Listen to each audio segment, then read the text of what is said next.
के नंदन बोला तो सब नंदन देख के तोहरे लुक हमर ब्रेंड हो जाता डैमेज।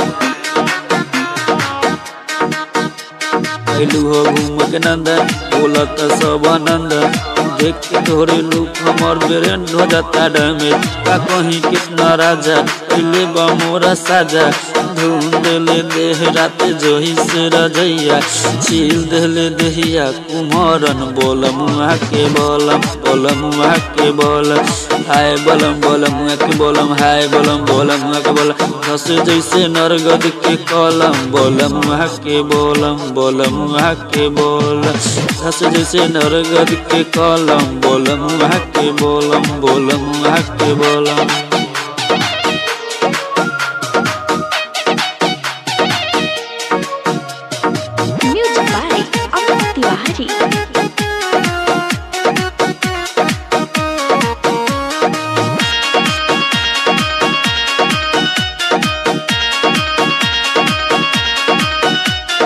घूंघटा उठावत ही से जिया पबारे लड़ल हो गई हम पानी पानी ऐसन रफ्तार बढ़ल।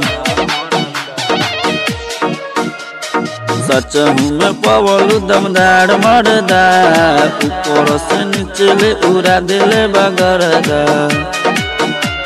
जब धैले अकवारी बढ़ेला मुकरारी लसर फसर करे लागल देह साया सारी गरम रोहे खाके कुम्हरन बोलम के बोलम के बोलम हाय बोलम के बोलम हाय बोलम के बोलम हंस जैसे नरगद के कलम बोलम के बोलम के बोलम हाय बोलम के बोलम।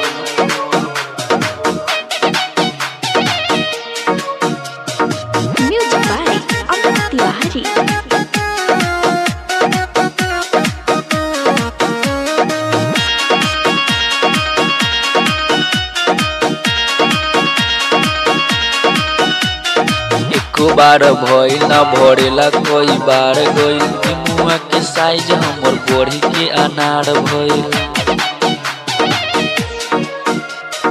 लागता बलमुआ माहिर बाटे खेल के एत परिचय मुआ ही देता खेल के।